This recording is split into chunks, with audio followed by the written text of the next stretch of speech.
లోకేష్ అన్న నా భూమిని నాకు ఇప్పించి మీరైనా నాకు న్యాయం చేయండి అన్న అంటూ ఓ రైతు బాధితుడు ఆవేదన వ్యక్తం చేస్తున్నాడు. రియల్ ఎస్టేట్ వ్యాపారుల భూదాహానికి నా భూమిని కోల్పోయి దాన్ని దక్కించుకునేందుకు అధికారులు నాయకుల చుట్టూ గిరి ప్రదక్షిణలు చేస్తున్న నాకు న్యాయం జరగడం లేదంటూ కృష్ణారెడ్డి ఆవేదన వ్యక్తం చేశారు. 1994 సోమశిల ముంపు బాధితులుగా బద్వేల్ డివిజన్ పరిధిలోని గోపవరం మండలం మడకలవారిపల్లె వలస వచ్చామని, అప్పట్లో మడకలవారిపల్లె పంచాయతీ పరిధిలోని 1001/1లో 1.5 ఎకరా డీకేటీ పట్టాను మాకు ఇవ్వడం జరిగిందని, అయితే వైసీపీ ప్రభుత్వం అధికారంలోకి వచ్చిన తర్వాత రియల్ ఎస్టేట్ వ్యాపారుల దందాలో కొందరు కబ్జాదారులు నా పొలాన్ని అప్పనంగా ఆక్రమించేశారని, అప్పటి నుండి ఇప్పటి వరకు నా పొలానికి సరిహద్దులు చూపించాలంటూ కలెక్టర్కు, ఆర్డీఓలకు, ఎంఆర్ఓలకు ఆర్జీలు ఇచ్చుకుంటూ మాకు న్యాయం జరిపించాలని వేడుకుంటున్నామని, అయితే సర్వే చేసేటప్పుడు సర్వేయర్లు నా పొలానికి సరైన సరిహద్దు చూపించకుండా తప్పుడు హద్దులు చూపిస్తున్నారంటూ వారు ఆవేదన చెందారు.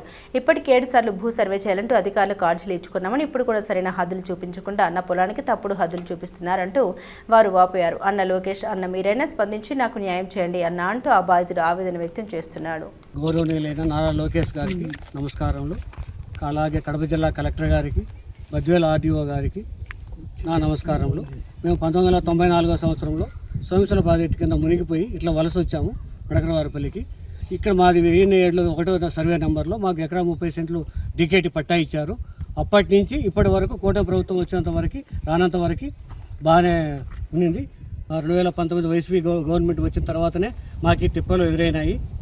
మా పొలాన్ని కొంతమంది రియల్ ఎస్టేట్ కబ్జాదారులు ఆక్రమించుకొని, దాంతోపాటు మా పొలాన్ని కూడా ఆక్రమించుకొని ఇవ్వకుంటే కొంచెం దౌర్జన్యంగా అటు ఇటు చేశారు.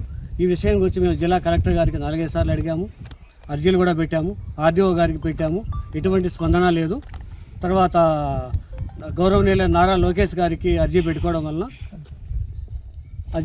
వలన కలెక్టర్ గారు స్పందించి సర్వే చేయమన్నారు. దీంట్లో మా పొలం మధ్యలో రూపరాంపేట కెనాల్ ఒకటి పోతుంది, చిన్నది హైకోర్టు కెనాలు. అది దాదాపు 10 లింకులో ఉన్నది. అప్పుడు 10 లింకులో ఉంది, ఇప్పుడు 10 లింకులో ఉంది. దాన్ని ఈ మన ఇంతకుముందు ఉన్న డిపార్ట్మెంట్ సర్వేయర్ వాళ్ళతో కుమ్మక్కయ్యి ఈ రాజకీయ నాయకులు, వైసీపీ నాయకులు ఇంతకుముందు ఆ సర్వే దాన్ని 10 లింకుల్ని 250 లింకులు వెడల్పు చేసి, ఆ వెడల్పు దాంట్లో నుంచి మా పొలాన్ని బయటకు సర్దుకుంటూ ఇటు కాలువలేకి సర్దేయడం జరిగింది, తెలుగుగంగ కాలువలేకి. ఈ విషయం పై కలెక్టర్ గారికి 5-6 సార్లు అర్జీలు ఇవ్వడమైంది, ఆర్డీఓ గారికి ఇవ్వడమైంది, ఆర్టీ యాక్ట్ కింద కూడా ఇవ్వడమైంది చాలాసార్లు. ఎటువంటి స్పందన లేదు. గౌరవనీయులైన కలెక్టర్ గారు ఈ విషయంపై స్పందించి మాకు న్యాయం చేయడమైనది. ఇంతకుముందు కలెక్టర్ గారికి పెట్టినప్పుడు డిప్యూటీ సర్వేయరు ఆర్డీఓ ఆఫీస్ నుంచి, కలెక్టర్ ఆఫీస్ నుంచి ఒక సర్వేయరు, మండల సర్వేయర్ ముగ్గురు పెట్టి కొలతలు పెట్టడం జరిగింది. ఆ కొలతల ప్రకారము ఈ రియల్ ఎస్టేట్ వాళ్ళు కొలతలు తప్పు అని చెప్పేసి నా రాళ్ళు గోడలన్నీ పడగొట్టి నాకు దాంట్లో మట్టి ఎత్తుకోవడం జరిగింది. ఆ విషయం మళ్ళీ ఆర్డీఓ గారికి చెప్పడం అయితే ఆర్డీఓ గారు మళ్ళీ సర్వే చేయమన్నారు. మళ్ళీ ఆర్డీఓ గారు మళ్ళీ సర్వేని పంపించడం అనేది అప్పుడు ఇప్పటికి దాదాపు 30-40 అడుగులు మంది బయటికి వెళ్ళిపోయింది. ఈ విషయంపై సర్వే అడగడం అయింది.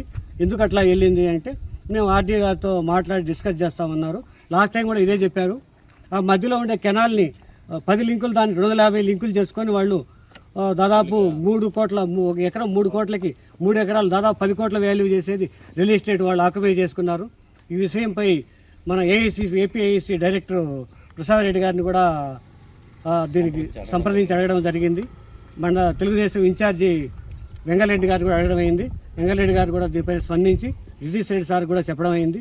ముగ్గురు కలిసి సర్వేని అడగడం అయింది. ఆర్డీఓ గారు కూడా చెప్పడం అయింది. ఆర్డీఓ గారు కూడా మీరు కడపకి వెళ్ళో విజయవాడకి వెళ్ళో ఆ డాక్యుమెంట్ తెచ్చుకొని కొలిపించమని చెప్పారు. ఆర్డీఓ గారు చెప్పినా కూడా ఈ సర్వేయర్ వచ్చారు కానీ మామూలుగా ఏదో పెట్టేసి ఆ పక్క రాళ్ళు లేవు, ఈ పక్క రాళ్ళు లేవు, దాదాపు 2 సంవత్సరాల నుంచి రాళ్ళు లేవనే చెప్తున్నారు. కానీ ఆ మధ్యలో ఉన్న 3 ఎకరాలు కూడా 3 ఎకరాలు ఉంది. ఆ 3 ఎకరాలు ఎవరికి ఇచ్చినారు కూడా చెప్పడం లేదు. అదొకటి ఫైండ్ అవుట్ చేసి ఆ గవర్నమెంట్ ల్యాండ్ని హద్దులు పెడితే దాని పక్కన ఉన్న మా ల్యాండ్ మాకు హద్దులు వస్తుంది.